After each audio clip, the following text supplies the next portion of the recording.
Rest in peace, us.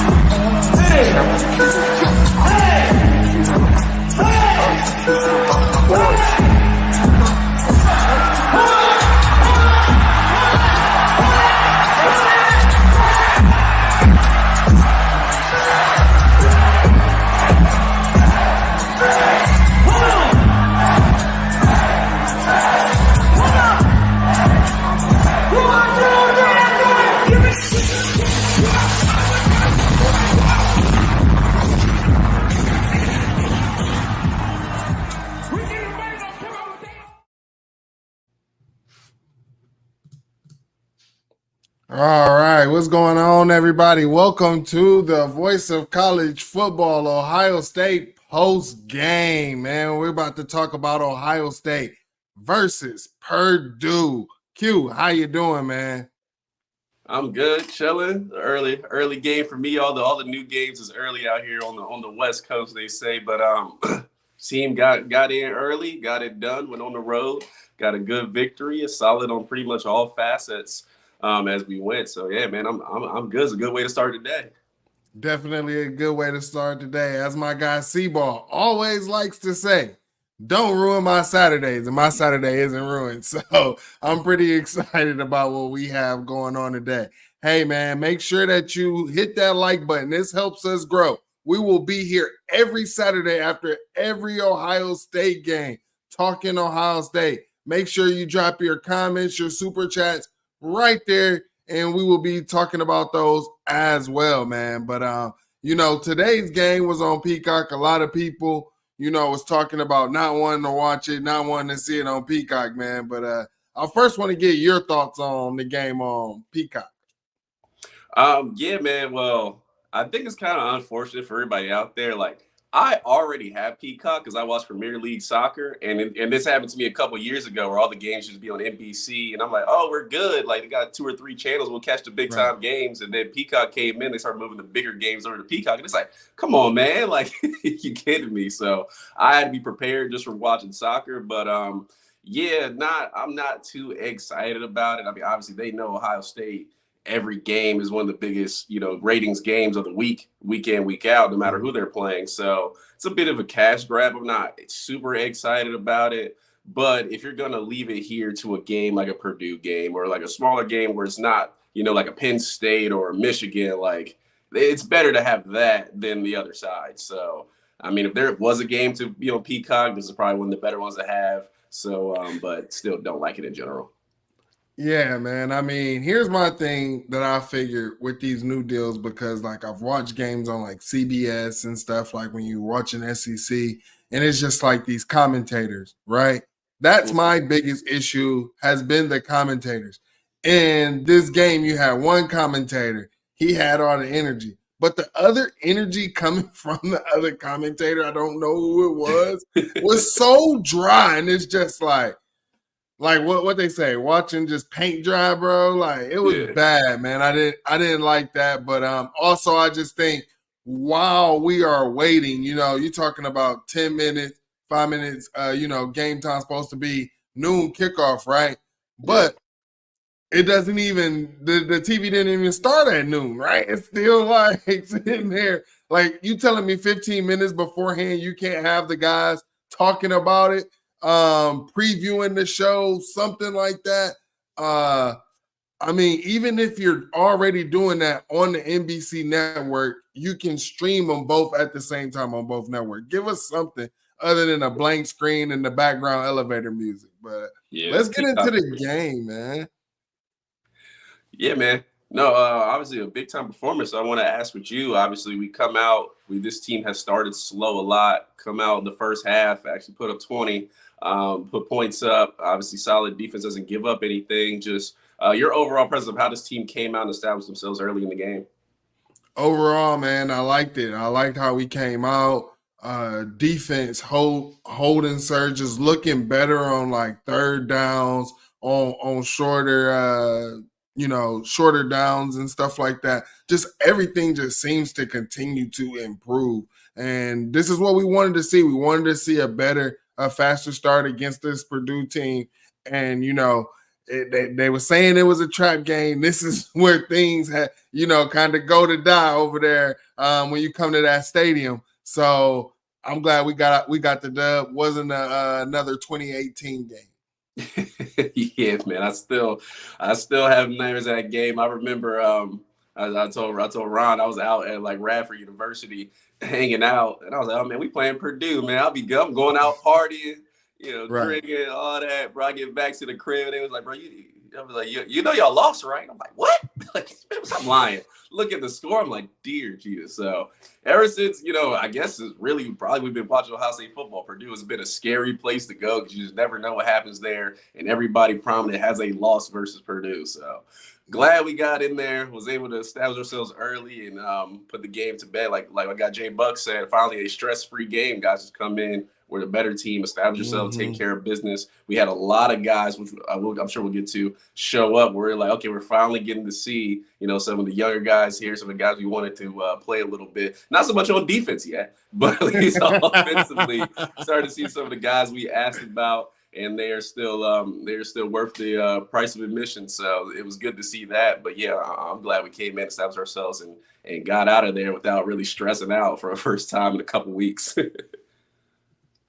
Yeah, man, definitely didn't have to stress out about this game at all, man. I was completely happy. I'm just sitting there, and we, like you said, we got to see the young guys. But starting off in the first half, one thing that seemed to get better was the run game, right? That's been the issue.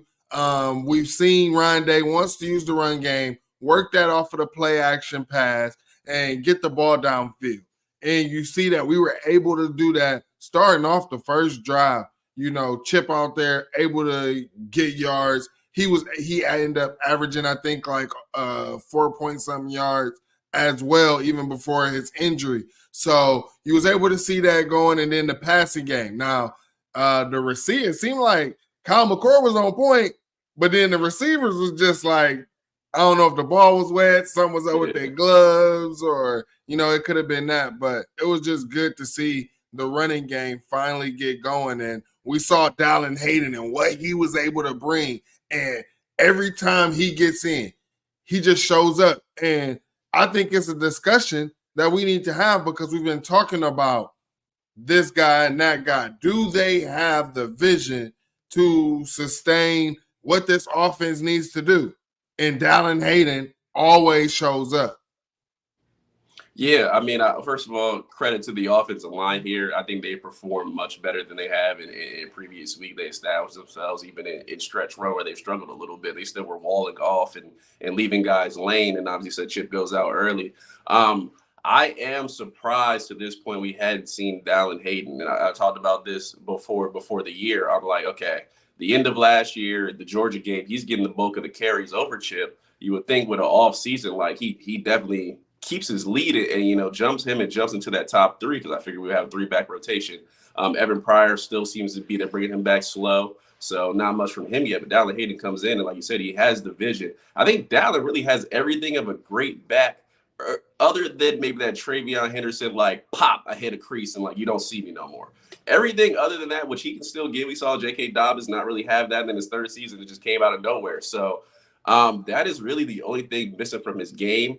I would have thought he would have been in the top 3 coming into the year. I was actually surprised mine came back a little bit, but I would have thought it would have been maybe if Evan Pryor wasn't healthy, a Trey, Mayan, Dallin type role. Obviously, Chip has jumped Mayan, so now it's looking like a Trey, Chip, Dallin type top 3. I think this guy needs carries. They talk about redshirting him.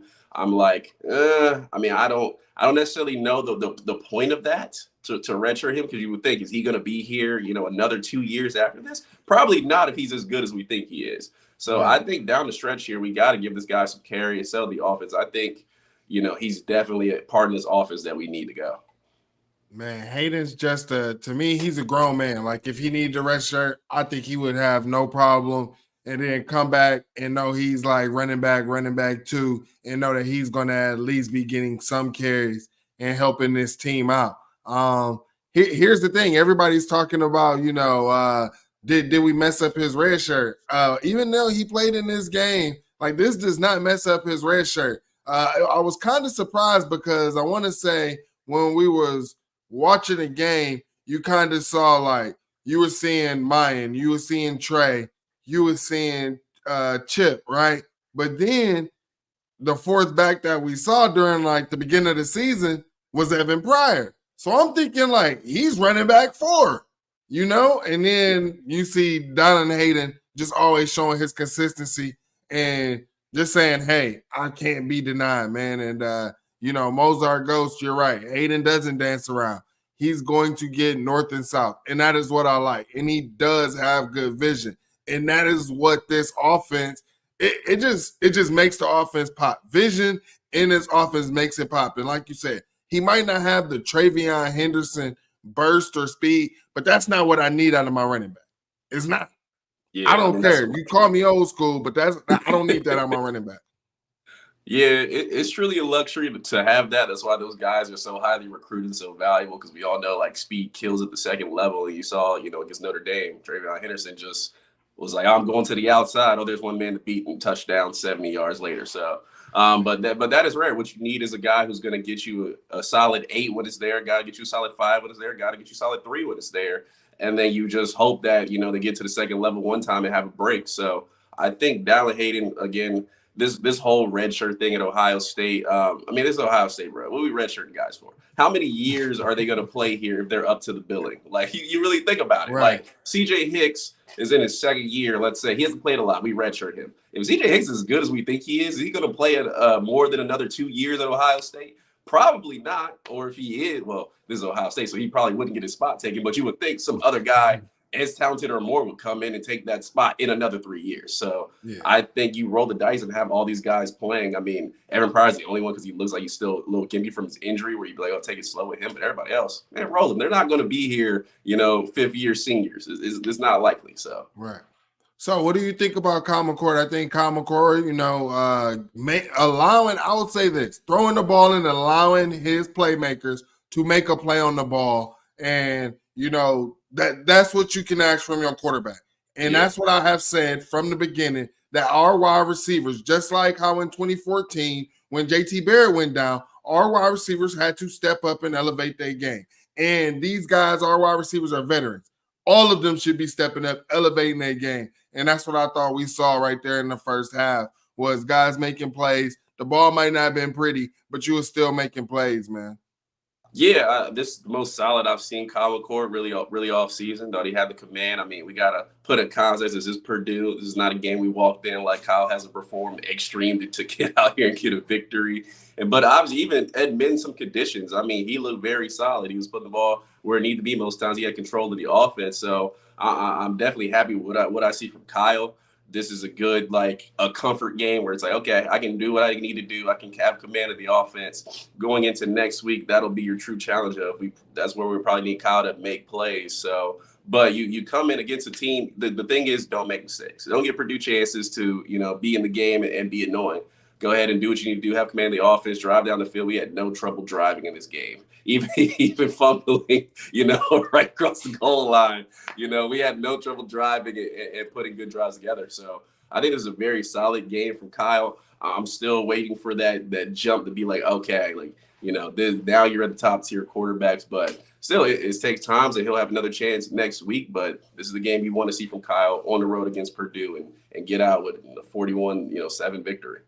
Yeah, and then also just the spark that I feel really just kind of got this team going was when Devin Brown, for some reason, do you not feel that it's a different energy in the offense when that man get out there? Do you not feel it?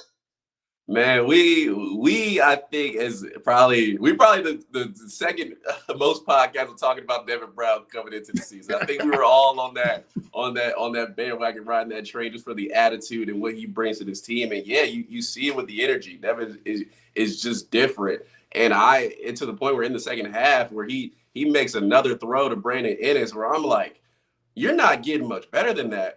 And we talked about Kyle McCord. Yeah, we talked about Kyle McCord this season, and Kyle has made really 2 throws, probably the Mecca throw to get us on the goal line at Notre Dame, and that Marv throw last week. Devin in significantly less playing time has two absolute dots right off the top of my head. That's Ennis, where you don't throw it no better, and then Carnell Tate touchdown, and I believe week 2 where he put it right there where no one else was catching, and Carnell Tate walked over into the end shoulder. zone. Yeah, it was you don't throw It it no was better. beautiful. Yeah, so this. And we've seen Kyle try to throw that back shoulder multiple times, and I want to say he's missed more than he's made.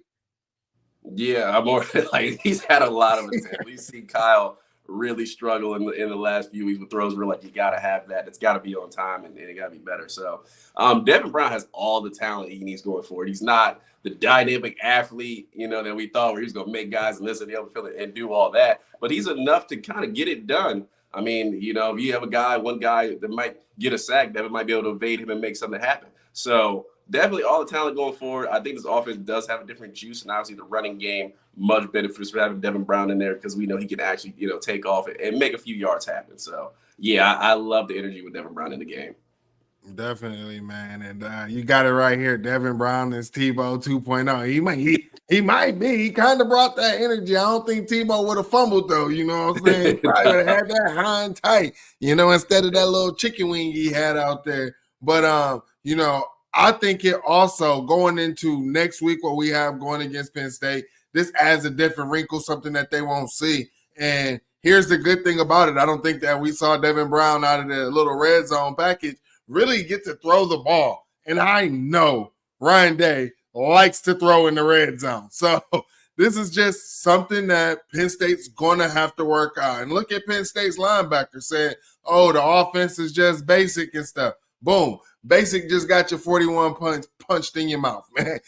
I mean, come on, man. So sometimes guys just need to go ahead, keep their mouth closed, man. But I also want to give a shout out to Ryan Day because we've kind of criticized like his play calling. Why are you doing this to the boundary? Why are you doing that? What do you think about his play calling today? And what kind of grade would you give his play calling today? Because I'm going to go ahead and say it. I give Ryan Day an A on play calling, and I wouldn't be too far to say an A+ because I think that there was points that was left on the board or in yards that was left on the board that was no mistake of Ryan Day. You're talking about guys who getting freaking holding calls and stupid penalties like that. And then, Kyle, he always going to give us that questionable that throw, like, what are you doing, dude? So, and then just intentional grounding, like, that's not on Ryan Day. Like, I really think Ryan Day was in his bag. Let me know in the chat, what do y'all think about how Ryan Day did this game? No, I think this was a solid. I'm with you. I'll probably go with A. I mean, giving guys the opportunity to make plays is all you can really ask for. And I know we're not as, crazy in the scheme as some other offenses are, but a lot of times people call our play calling pretty basic. It's just with the level of athletes we have that you don't necessarily have to be crazy. You don't have to have Marv travel from one side of the field, run to another, do a slant go, something that no, he's going to get open, if you leave him over there, just let him be Marv. Same with Omega, same with other guys. I think this is one of the better play calling games as we've seen, but we've also looked back at other games like Maryland and been like, oh, the guys right there, they're just not executing.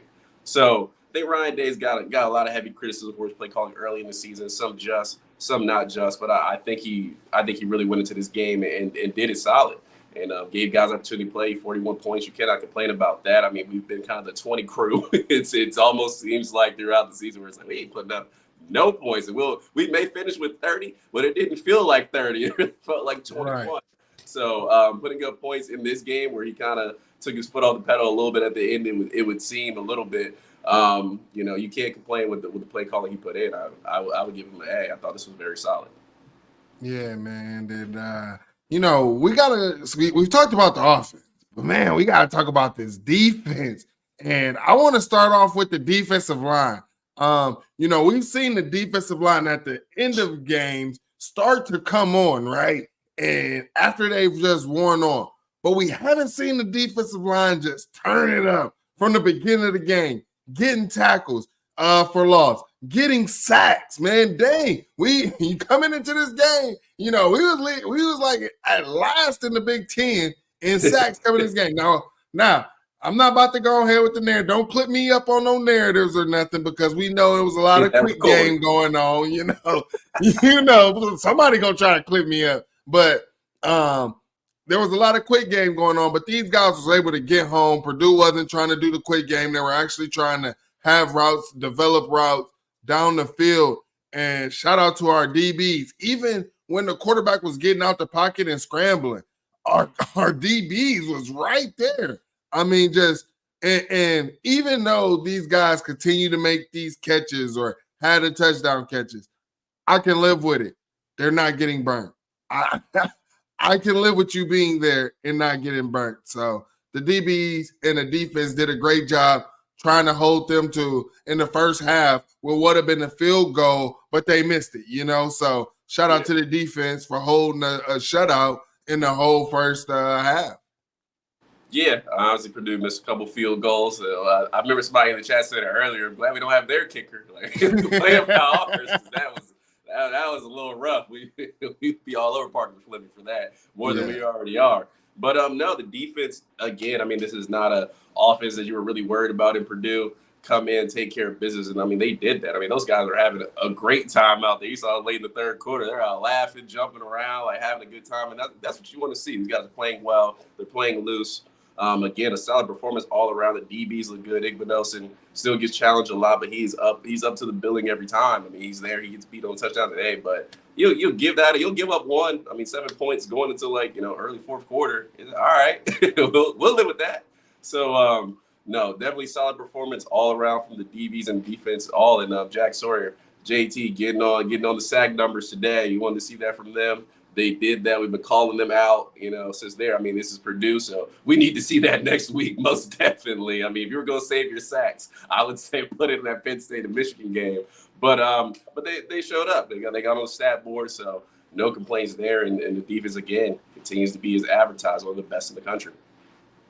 Yeah, and like my guy GOJ said, man, DBs are going to give up plays. You just got to put that behind you and keep making plays. And to be honest, that's what we saw. We saw Iggy with a breakup, even though he gave up a pass.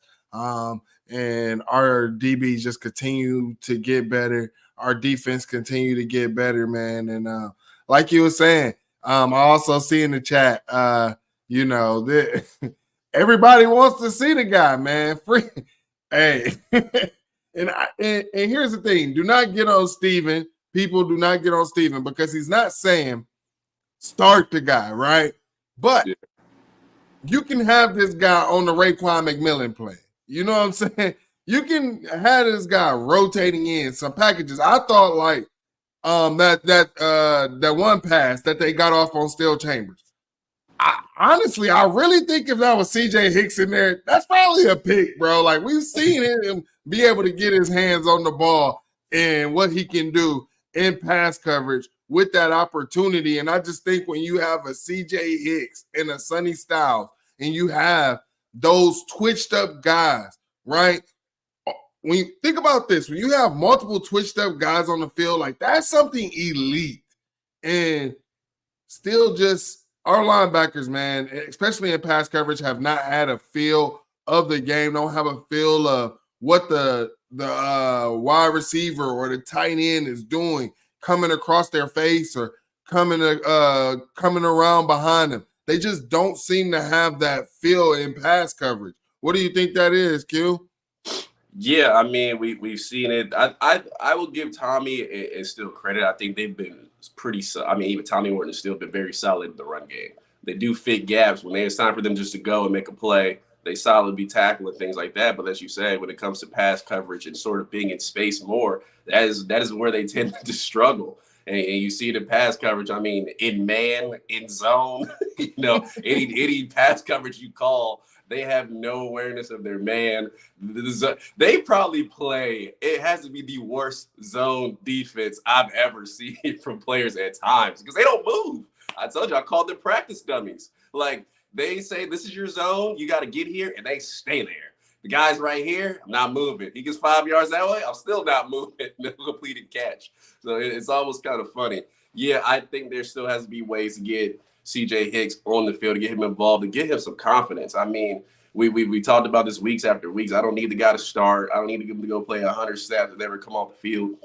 But you still have to be able to see. We still don't know what C.J. Hicks can really do. We still don't know what Gabe Powers can really do. Reed Carrico, another guy, top 100 player. We still don't know what he can do. So it would be nice to get a little taste of these guys and get them in, throw them on a blitz, like give them some confidence and start to see them open up. And that was sort of my criticism coming in, both offensively and defensively. I know we got some wide receivers there and at the end, so they got a little more time than everybody else. But starting to get late in the game, you see a lot of starters out. That's a risk. Going to Penn State next week, we can't lose nobody. Like, we cannot. So having them late in a game where it's raining, the ball's slick, anything can happen. We saw like 2 or 3 Purdue guys go down at the end of the game. Like, those are just unnecessary risks at this point. So getting that rotation in, getting guys in that need playing time both. I mean, Jermaine Matthews was a guy we saw in, look really good in his time, but he was one of the few that actually got in there and got some time to play. So want to see that more from this team. I don't understand what's going on with the rotation,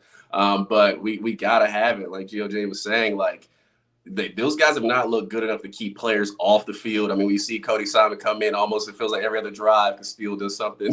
That's a mistake. So I mean, and to be honest, man, like Cody Simon coming in, playing for Steele. And it's kind of crazy because I remember when it was the reverse, right? It was Steele coming in to replace Cody Simon. So, I mean, Don said it. He was like, "How is the answer to Steele bringing in Cody Simon, who was benched for Steele?" Right. And it's just crazy to me. Like every time we see guys, like somebody brought it right here, like Mitchell Milton. Every time Mitchell Milton's in, he make it play. Like, we get these. Like, my thing is we've seen Tommy Eichenberg by the end of the year last year. How many thumbs did he have? None. You know what I'm saying? Like sometimes there's no point in banging up these guys when you got other capable guys who can make these plays. And I just don't feel like when you're going up against the Purdues of the world or whatever that you need. Those are the games where you get your young guys. Like everybody, like this is what we at Best Damn Media have been talking about, because one thing that I have seen that's going on right now, and that Buckeye fans, if Buckeye fans pay attention to recruiting, you saw that we were trying to get Caleb down. We saw him get exposed multiple times early in the season, but now we also seeing him making plays, which is what at Best Damn Media we said would happen, right? You let them, allow them to make the mistakes early in the season because they will be able to develop. And by the end of the season, the big games, they're ready to make those big plays. And that's the same thing that Raekwon McMillan did, bro. So I think we need to understand that. Yeah, and I mean, we see it from a lot of other teams. A lot of teams too go into depth way more than Ohio State does. I'm talking other Big Ten teams. Indiana playing guys deep into their roster. Purdue playing guys deep into their roster. It's like we have way more talent than those guys have. So we need to do the same. And like you said, this is Purdue. This is a game where we were in control very early on in the game. You already knew, like, okay, there's no way we're losing. That is a time where you want to get guys a couple plays here and there, and then at the end of the game, start late third quarter, let them sort of take over. I mean, we put up 34. Purdue looked like we had 34 already. Purdue looked like they weren't scoring. They weren't scoring. They weren't going to score. They weren't ever going to challenge for the game.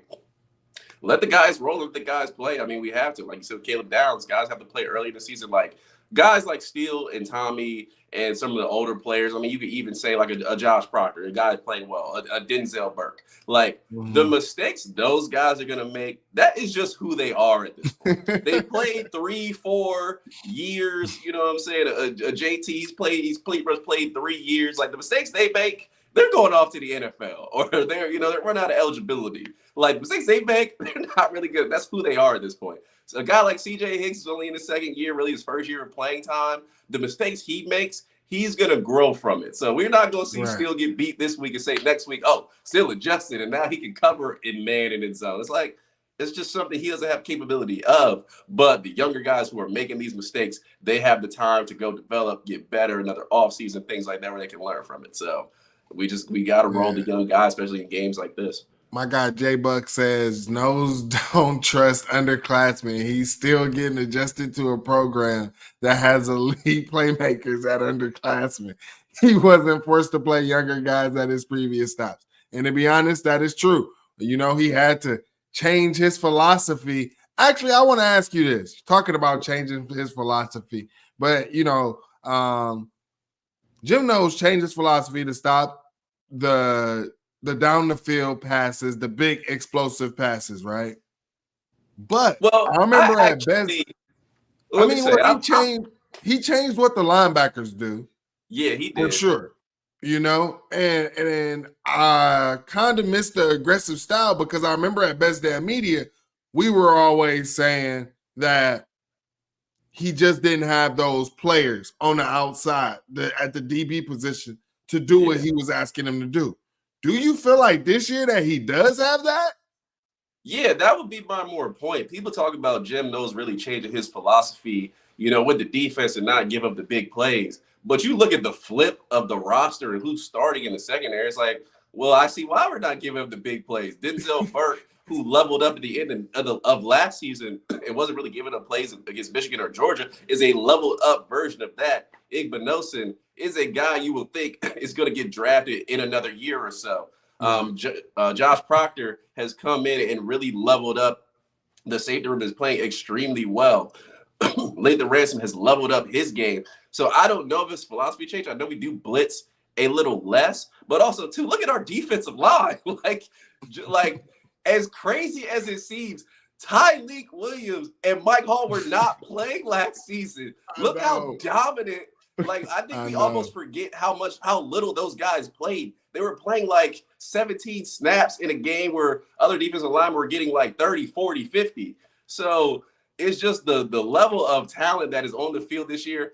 I don't know if he really needs to change it up. He probably doesn't blitz as much because he's like, well, Tyreek or Mike will catch him. I don't need the blitz. Maybe I'll send one guy because I know my defensive line will get there eventually. So I think it's the personnel level up that's helped this team is let Jim Knowles be like, okay, I don't need my linebackers flying downhill because nobody's really running on us like that. Let's have them do a little more. And I think that's where it starts to be where the personnel, where it's like those guys doing a little more is exactly to their strengths what we did last year was. So that's where we started to have a little problem with personnel. But I think Jim Knowles' talent that he's playing on the field has just caught up to his scheme and been like, okay, now I can do these things without the risk of giving up 80-yard passes multiple times a game. Well, I hope that he's showing this and then goes to his old self when we play Penn State because I want us to be engaged.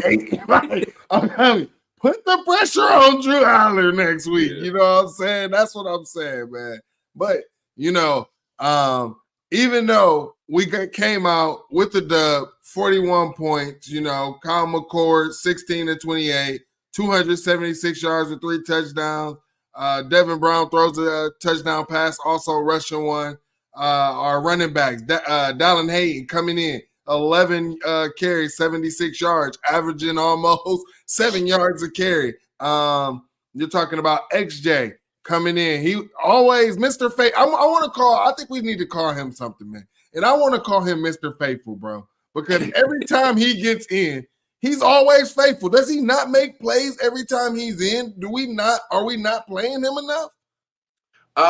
It's just the part of this offense just isn't built for a guy like Xavier Johnson. I think we've known that for years. We've had guys like Mookie Cooper come in here who was a dynamic guy. He's out the door. Caleb Brown came in year after him. Guy that's a dynamic player, supposedly in space, he's out the door. Xavier Johnson has been here as long as those guys have, but he is a player of that dynamic where he's not exactly the guy you're like, okay, let me line him up on the outside and beat this man and hit a slot. I'm going to hit you for 8. He's a guy like, okay, we got to creatively find places to get him in space and have him do what the best of his ability is. And give it credit to Ryan Day. He seems to find 1 or 2 of that every game for XJ. But just not a guy where it's like we're doing that like a Curtis Samuel. We're doing it 8 times a game to see him all over the field. Yeah, either we call him Mr. Faithful or we call him Lil Debo because man, my guy be back there lined up in the backfield and be taking the ball 8 yards, 5 yards. You know what I'm saying? He come get the ball on the end around or whatever, and you just saw it's something that kind of reminds me of me when I was playing ball because he embraced the contact and actually went into it. You know, like some guys just allow it to come to them, but the reason why he got those extra yards is because he embraced the contact. And when you do that, it surprises the defender. No defender thinks that you're gonna from the side come and try to hit me with your shoulder. You don't know, no defender thinks that. So shout out to Xavier Johnson, man. Always coming through, man. But you know, even though, like I said, we put up 41-7, we got to talk about some issues, man. Like I originally said, we did have some drops from the wide receiver position, which I think left some points on the board, definitely left some yards on the board. And I kind of felt like we've seen this in a couple games. So do we credit this to the weather and the rain and just the way the ball is in the rain? Or is this something that these guys might need to stop working on with the jugs machine and work with their quarterback more? Well, first of all, y'all people in here, make sure y'all like that video. Appreciate y'all hanging out with us in this post game after the Purdue game. I will say I do believe this is a little bit more of a weather issue than we haven't really played in too much rain. I think maybe one other time this season where we've had some sort of weather. And I don't think drops have particularly been a problem here. I think the only times guys really dropped ball was well-contested catches and things like that, where it was like, okay, that's a 50-50 ball. So I will give credit to the weather in this one. I mean, Marv doesn't drop anything, and we see him have a couple drops in this one. So he didn't just get bad overnight. I would give credit to the weather, but also that's credit to Kyle and Devin for putting the ball where it needed to be, and guys, you know, can actually have a chance to make a play on it. So you know, stock up for the QBs for that. And wide receivers hasn't been much of a problem. So I would say I'll give you next week if we see it again. And it's like, okay, maybe a concern. But for right now, I mean, they may catch what they needed to. Again, another shout out to Cade Stover. No matter what, man, take the over problem, Cade Stover, for touchdowns. He's going to find a way to get in the end zone. So I was confident at this point. Mr. Consistent. I'm not with the Farmer Gronk, but the Mr. Consistent I can roll with because he always finds a way to catch and get in the end zone. So I don't think it's a problem with the wide receivers here. So credit to the quarterbacks. But yeah, man, I mean, you know, anything takes some time to get better. I'll drop a couple balls. Let's hop in the jugs machine this week. Let's throw the ball in a bucket of water and, you know, throw it from there and see what you can do. So just some warning going forward, but I don't think it's a problem. Yeah, I hope not, man, because, you know, those stats and, you know, there's other fan bases that, you know, those drops, they're not going to talk about those drops. They're going to talk about that completion percentage. You know, that's all that they care about. Nobody really watches film. So, and then we also have to talk about the penalties, man. You know, Josh Simmons, man, he kind of got that Isaiah Prince effect. I know. Hey, it's just crazy, bro, because what was it? It was like the one completion. It was a great completion. It was already like 3rd and long anyways. And then you hear the flag come out, and I just said Josh Simmons. That's all I said. And then the announcer says it, bro. Like, oh, man. So penalties you're talking about. Then the delay of game penalties. I don't know. Does Purdue not have that clock where players can see it, or I don't know. Especially at the end of the game, we had like 3 like in a row. Weird. Like, okay, what are we doing? So I don't know. I don't know what's going on with that. But obviously we need to minimize penalties, and it's not going to bite us in the ass against Purdue. You know, some of these games, but next week you go into a really big time premier game. This is where we got to be on point. So not great seeing some of it here. I know Ron's going to get on Parker Fleming because this unit had a couple, but yeah, we gotta limit those down and obviously be a little more disciplined. But this is the week you want to have it. The way we're focusing, like next week, like, okay, y'all, we had a few penalties. Josh Simmons, we're still punching the over. Your chance to get a penalty per game. Vegas can make $1 million if they just put plus 500 at under 1. So they would never lose. So most definitely, I think we need to clean up a little bit. But again, this is not a game where it affects it. Just let's not have these problems next week. Yeah, man. And hey, how do we stop not talk about Cade Stover, man? He was out there mossing people, very impressive. And to be honest, we were very critical of Cade Stover in the beginning of the season on his blocking. And to be honest, I think it looks a whole lot better. throughout the season, he seems to get better. And you hear in the interviews, he don't even want the coaches in interviews talking good about him at all. Shout out Keenan Bailey. Keenan Bailey was saying, I hope this doesn't get back to him. But K Stover just out there still making plays. I put him in my college fantasy league or whatever. Somebody talked me into being in one of their leagues. So I ended up getting K Stover, and he scored a couple touchdowns for me. So shout out K Stover, man. Yeah, I just gave him the shout out, man. Again, punch that over on a touchdown. I mean, he honestly might be the most stiff runner I've ever seen in the open field. He actually looks like a robot. I'm like, bro, I gotta get him some yoga or something. Like, he's fully bought in the mixed program, as you see in the open field. But he somehow always gets open, makes catch. Like, it's crazy because when he makes these catches, he looks athletic. It's like, okay, Cade. And then catches just starts to run. It's like, wait, what happened? Almost like a different person making the catch and running. I'll just give Cade some salt, man. He's performed every week for this team. He's always come up with a catch, things like that. Hopefully he keeps it trending. Again, we saw G. Scott in there. Some more. G. Scott still is looking good. I would love to see a little more from him in the past game, but we gave a testament to his blocking. We gave a testament to him being used. Definitely, I love the tight end room right now. I would like to see my guy Joe Royer have a little more impact, but you cannot complain with what Cade is doing week to week in the pass game. So the tight end room, Keenan Bailey, man. We didn't get to see Jelani Thurman this week. That's the one criticism I'll have. Like, I want to see that 6'6", freak athlete on the field some. But his room is looking good. And you think with the guys he got coming down the line, if he can do this with Cade and the guys he started to bring into this tight end room, dear Jesus, look out a couple years. Yeah. I think Aaron Nolan is going to probably like Jelani Thurman a whole lot. Don't forget your boy from Glenville. Hey, yeah. Oh, my God. I cannot imagine seeing them two in two personnel in the red zone. Good night. Good night. But, yeah, hey, J-Buck, he could have just called me out, man. Yeah, Stover definitely earned tight end one this year for sure. Because, I was criticizing him on that blocking, and I know G. Scott is looking good with the blocking. He's been very consistent. And also, I'll say this, man. G. Scott is about to eat next week. On film, they are not showing using him in the running game. I mean, in the passing game. That man is about to eat in every big game. Y'all just watch, because there is no way that you can scheme up to bracket Marv, cover K Stover, cover G. Scott, cover Xavier Johnson and Meke Buku or whoever they putting out there, man. There's just no way. Yeah, obviously we've seen a lot from G this year in the pass game, and that is something that you don't see on TV because he's not getting the ball a lot. But when you go back and you're able to see everything, he does find pockets and gets open. He needs to polish up his route running a little bit. We still see that kind of transition over, and he needs to find certain pockets and really sharpen off his routes. But he is open a lot of times, and you're like, okay, well, he's there. So in a time where guys are getting covered next week, we're going up against one of the vaunted secondaries of the Big Ten. That is a guy you look for. So I think next week we're going to have a heavy emphasis on the tight ends to get down the field.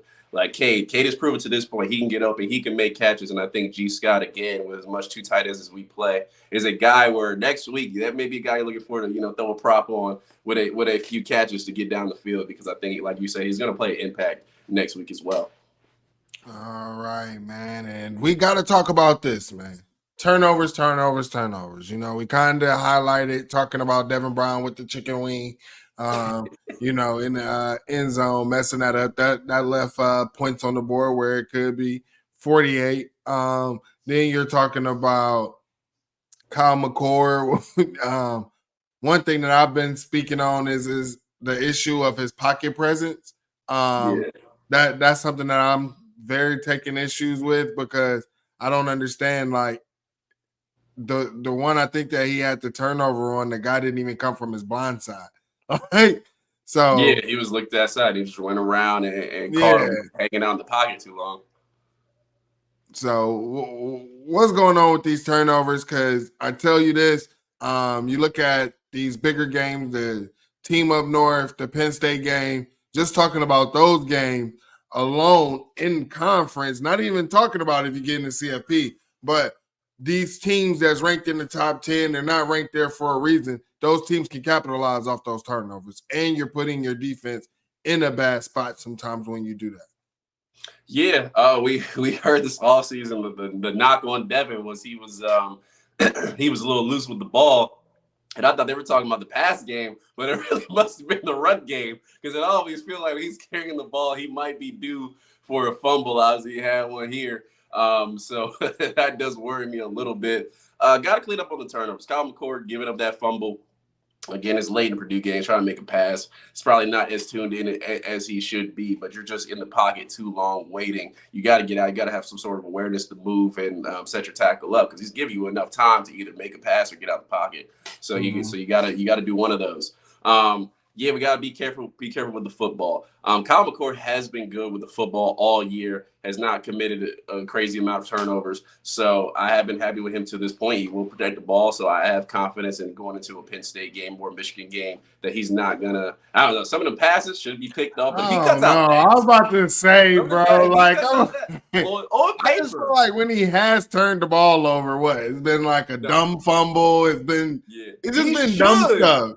He should be more turnover prone than he is because he's throwing a lot of passes where like that should be picked off. Right. So, but on paper, he's looked good, not having a lot of turnover. So we will hope to keep that trending into the bigger games as we start next week. So hopefully it stays there. But yeah, those were very cheap turnovers we gave up in this game. So we cannot have those. They're just easy not to have. It's not like a guy makes a crazy play at DB or, a guy just has a great rip move and catches you before you even sat in the pocket. We got to get rid of those pity turnovers. And next week, obviously, we can't afford to really have any. Can't give a good team more opportunities. Make sure you're smashing that like button. And if you like what we talk about, we will be here every Saturday. Make sure that you're subscribing to this show, that you're liking the video, hit that notification bell so that you know every time we go live. And also find us at Best Damn Media on YouTube. Myself, Q, we put content out there all week long at Best Damn Media. So make sure you subscribe to us over there as well. Again, thank you, Mark Rogers, for bringing us on. But I kind of want to ask you guys in the chat and put your questions that you guys have or comments or anything in the chat. We will get to those. But I want to, and while y'all are doing that, I want to ask Q, little preview. Do you feel this team is on track to win the big game against Penn State next week? Yes. Right now, this game does very much concern me. This is the first. I thought that Notre Dame game, we got outplayed. And if I was being honest, I think I said it here. I was like, we got outplayed in that game, and Notre Dame didn't have the weapons to sort of take advantage of it, and our defense was just very solid and really won us the game. Cannot have that this week. We cannot get outplayed. We cannot, obviously we're at home, so we get a little break there. We get the energy of the crowd and things like that, but we cannot go there and get outplayed. Drew Aller has looked a little bit shaky coming down the stretch here, but this is the game for him where he's like, oh, you didn't choose me? You're not letting me suit up in the scarlet and gray? I expect him to come out and put together a solid game. Like I said, Penn State secondary, I would put them just behind Michigan as far as the Big Ten goes. And our secondary is in there, which I'm happy to say. Our secondary is in there somewhere with the best of the Big Ten. We have not seen that for sure now. So definitely credit to our DB coaches for turning that around. But this Penn State team does concern me. They have talent. They have guys out there that can make plays. I think this is going to be a good one. This is the game I always circle on the schedule. Like the Michigan game, yes, we lost it the last 2 years, but this Penn State game always worries me the most. This one always comes down to the wire, whether they're good, bad, or indifferent.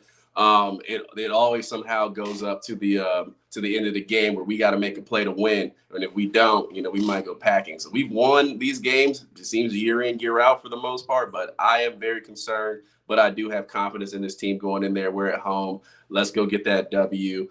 And this is a game where Kyle McCord, you're going to have to make some serious plays. That those dots that we've seen that throw to Marv, last week, where we're like, wow, that's crazy. He's going to have a few of those this week. He's going to have to really be Kyle Snow, as they want to call him. If you want to take over the North, as we said, he's going to have to come out and make those big-time throws, have his presence felt. I think this is a good-time test for him. And I am as a little nervous but super excited this next week because this is a big game, and I have confidence in my team. Man, yeah, honestly, what gives me confidence in this team is the defense. I think the defense can make all the plays. But I will say this. My issue is how stubborn will our coaching staff be if our linebackers are getting exposed all game? That's my biggest issue. So, because honestly, that's what I feel like it'll come down to. Anytime if Penn State is going to score or get down the field on us, it's going to be because of our linebackers. Now, I hope that this offense can show, and you're talking about a way better front, a way better D-line, way better playmakers in Penn State.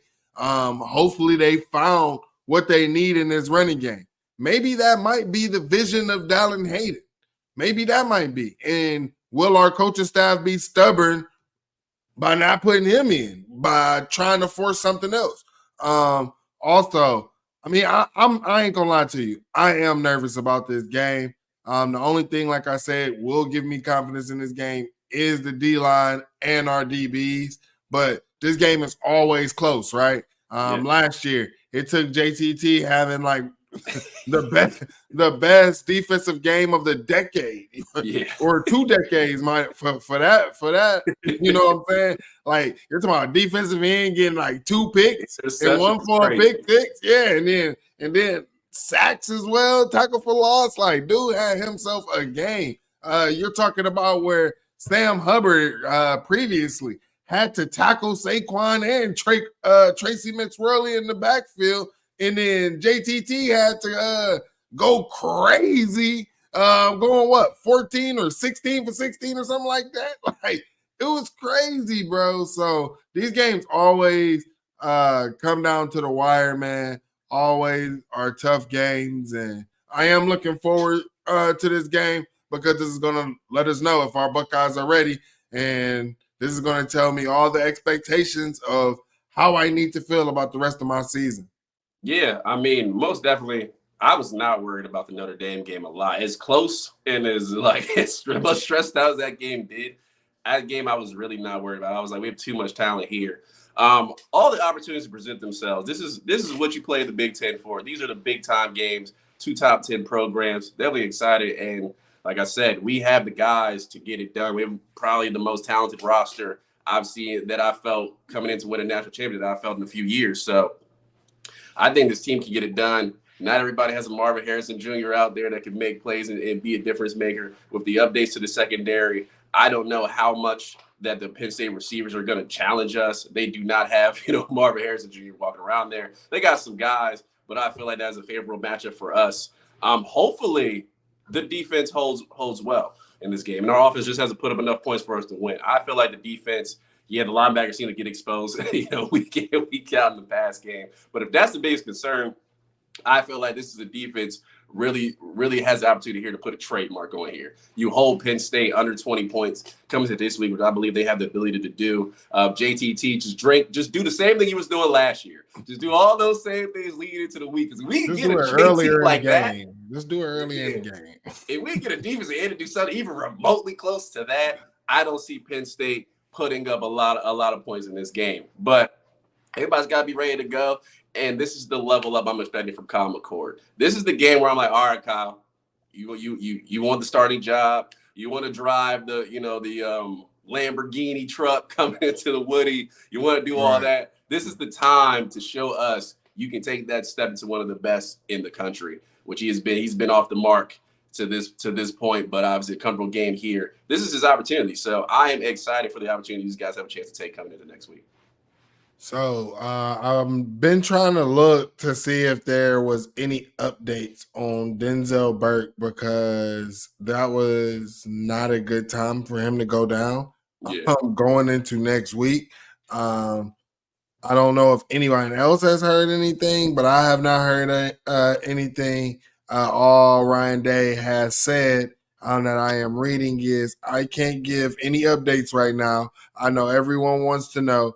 I just can't right now. To me, that does not sound good. at all. He was taken to the locker room. So if this team has to go next week without Denzel Burke, are you still confident? Who's the next guy that you see stepping up and making those plays? Yeah, obviously, hopefully Burke can get healthy soon. He's played an outstanding season to this point. He's turning himself hopefully into a first-round draft pick, which I think he has the talent to be. But secondary, and especially the cornerback position, is not one I'm terribly worried about. Jordan Hancock has been around all season. He hasn't been Denzel Burke, but he's played pretty damn well. So to move him maybe to the outside, bringing a guy like Jair Brown, we've seen Jermaine Matthews come in. He's played well. I think we will be fine. It won't be as good without Denzel Burke. Obviously, at the corner position, we may give him another play or two, but I think we will be fine. This is an opportunity for a guy like Jordan Hancock to say, okay, I'm just as good as the other two who are starting. I demand that playing time just like they do. Jair Brown has been, behind the curtain. But from what I see from last year, I'm like, as long as he hasn't got worse, which I would expect him to get better in Tim Walton's room, this is a guy I'm very confident in. So, and then Jermaine Matthews, those are four corners right there that I'm good to go with. Like, let's roll those guys out. And like I said, Penn State ain't got a Marv, but they got some guys who can make plays, but we're up for the challenge. Yeah, man. To be honest, I kind of hope that Jermaine Matthews is that guy that gets in. But this is one thing that I have been saying since, this offseason is rotation, rotation, rotation. And this is why you want to play your young guys. This is why you want to rotate. This is exactly why. Because like Urban Meyer used to say, you're a shoestring away from playing. Literally, you're a shoestring away from playing. So why would you not rotate the guys in? Like, all I keep hearing from Jim Knowles in the press conference, he's ready, but he got this talented guy in front of him, veteran guys and all of this stuff. Bro, I'm not trying to hear that no more, bro. Bro, why would Penn State be the first game you actually get meaningful reps in? Why? Jim Knowles said he's ready, but I'm not. Yeah, like, come on, that makes no sense. Bro, I just want to cry for CJ. Like, bro, he's ready, but I want to cry for all the young guys, bro. Yeah, they ready. But I ain't put them on the field, though. That's good.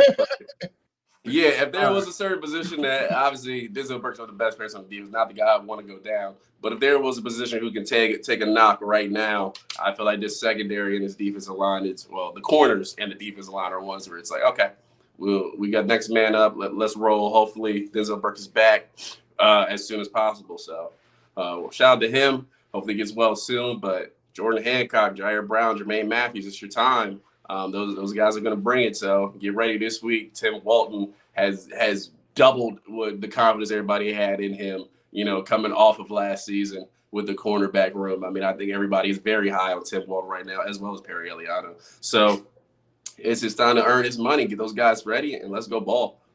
Have you heard about the uniforms that Ohio State is wearing next week? Like, are they the gray unis? I have not seen them yet. I will check out this weekend, but I'm gonna tell you if I got Vito's, I'm gonna take his word for it. The gray out next weekend. I don't think so, because I thought that Ohio State football put out a graphic saying that the Penn State game, Big Noon, that it's going to be a scarlet out. Yeah, I've heard. I know the red out is coming. I haven't heard of a gray out. As far as we saying, but I mean. I thought we were wrong. I don't know, man. We gonna wear something. We got green and red. He said we definitely gonna wear something. I hope we wear something. I hope they out there wearing something. Yeah. Or maybe Gray's coming in a few weeks. Daniel just said I thought Gray was for Michigan State. So sometime we're putting the Gray. So I'll check this here in a minute, but also my guy Daniel Henry, man, he said, where do you feel Penn State can hurt Ohio State on defense? And that's just the linebackers. I don't feel that they can hurt us anywhere else except for the linebackers, bro. Like in the run game, if our linebackers can't come down here, that's the only place they can hurt us. If they go in the passing game and they attack the linebackers, that's the only place they can hurt us. They can't hurt us nowhere else. Like I said, DB is going to give up some plays here and there, right? That happens. But the linebackers give up plays that just should not be given up half the time. Like, I'm sorry, bro. That one today, I don't understand how that's not an interception by any other linebacker in the Big Ten. Yeah, man. It's they give up plays they shouldn't. That's some of your problem. But I expect them to be solid in the run game. The Penn State backfield hasn't been as prolific as it was last season. Those guys are down on their average from last time I checked. So most definitely, yeah, I feel like the tight ends is a worry. But as long as we're not giving up the big plays, as long as we don't have what we had last season where two guys miss a tackle and the goo goes for 60, and it's just like that was unnecessary. Right. As long as we don't do that, I feel like we are fine. And then it's going to be putting in Kyle McCord's hands. He has weapons on offense to do it. Hopefully Trevion's back. I would love to see Dallin again next week. I'd love to see his offensive line again take another step. And I feel like we should be able to put up enough points. We're at home. We got the crowd in with us. So let's roll from there. So they don't really concern me much defensively at all, except maybe the linebackers playing some zone and giving up some stuff. But as long as we limit the missed tackles next week, I think we'll be okay. Yeah, it is confirmed. They will not be in all grade. It's Scarlet out. It's Scarlet out. Yeah, so that's definitely confirmed. And my guy Jay Buck, he said they put on the all black. As long as it's not all black, I'm good. What? Those all black, I'm good. I've had a beef with those all black uniforms for years now because literally they went to the Nike lab, was like, yo, we need some black. Took a bucket of paint, just threw it on there. Was like, yeah, we good. Like, just make it black, bro. You can ask Q about fashion, bro. This dude bro. He's the biggest critic out here, man. You can't get no harsher critic than Q out here, bro. Nah, man. Them joints, hey, Nike. Ohio State, hit my line, man. I'll get y'all right with some uniforms. He'll be like, only 2 of the Oregon uniforms look good. nah. Oregon put it on. I mean, not cuss on here, but Oregon put it on. They got their best people working on their. They put that ish on. Yeah, bro. They put it on. Oregon come out clean all the time. It may be crazy sometimes, but they at least put some effort into it. But yeah, I don't mind the scarlet at all. There's a lot. All there is just with the black, man. We don't even. There's no gray in that uniform. It's just black and gray. I'm like, dang, bro. Like, hey, gray in there somewhere. Hey, Lewis Lee. Shout out to Lewis Lee. Appreciate you for pulling up. Simon seems to be taking Steele's spot. I mean, yeah, I kind of was noticing that. Yes, Simon is playing more. Some people are saying that is because Steele is hurt. To me, that doesn't make sense because I've seen him out there on special teams. So if you're hurt, like, I understand you would limit stuff. And special teams is not something that you would, especially kick return. You wouldn't want him going up against someone flying down 1,000,000 miles a minute or whatever if he's hurt. So, I mean, he can play. So something's going on. And I believe that we need to go in the Woody and start asking the harsh questions, right? Because my thing is if you can rotate in Cody Simon, right? I thought Cody also knew like Tommy's position. Like, if you can rotate Cody in, you can't rotate in your other twitched up guys.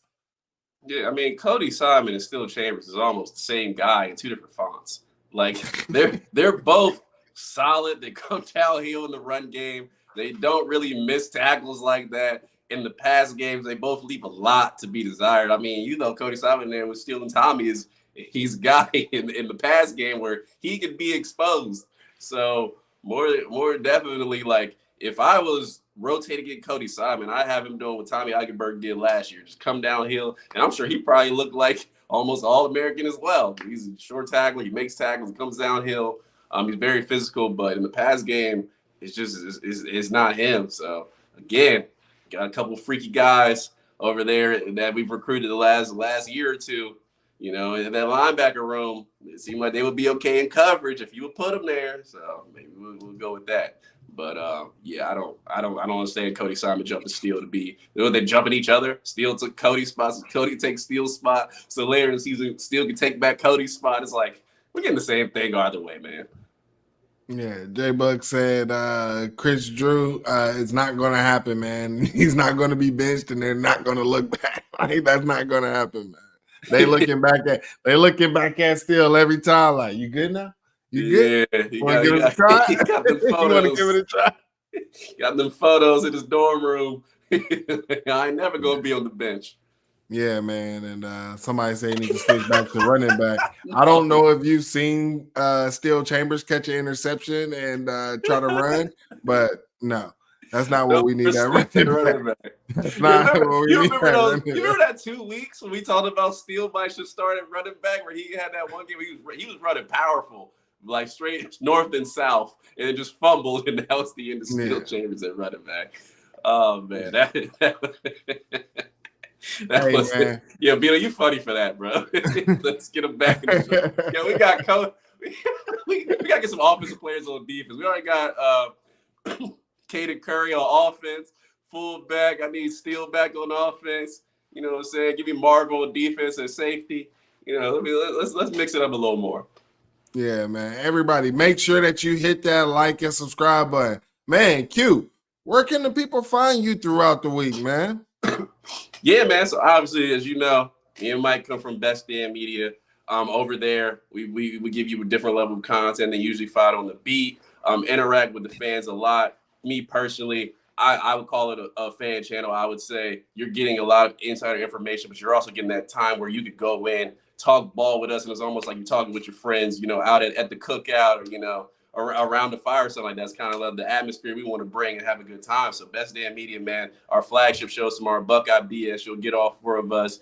Those shows have done the most numbers for us because they are fun. We go at times for 2 hours. I know at times we've had like 200 something people in there. It is a lot of fun, a good time, and then we've even had Gary Conley come on and hang out with us from time to time. So Buckeye Best Damn Media. Make sure you check us out over there. Buckeye BS will be at 10 a.m. tomorrow. During the week, me and Ron do Buckeye Roast every morning at 8 a.m. It's 5 a.m. for me, but somehow I always show up, so you know the energy is good, and you know people are having a good time with it. But especially tap into Best Damn Media. We're all on Twitter as well. Ron James, Truther, me, I'm at City Boy Quinn, and then Mike out there at Shaker Heights Mike. Not too much. So you can find us, man. We're not hard to find, but appreciate Mark Rogers having us in. I'm City Boy Quinn, Flatten Johnson Instagram. That's where you can find me. Yep, and like you said, you can find us Sunday morning at 10 a.m., man. We will be on Buckeye BS at Best Damn Media.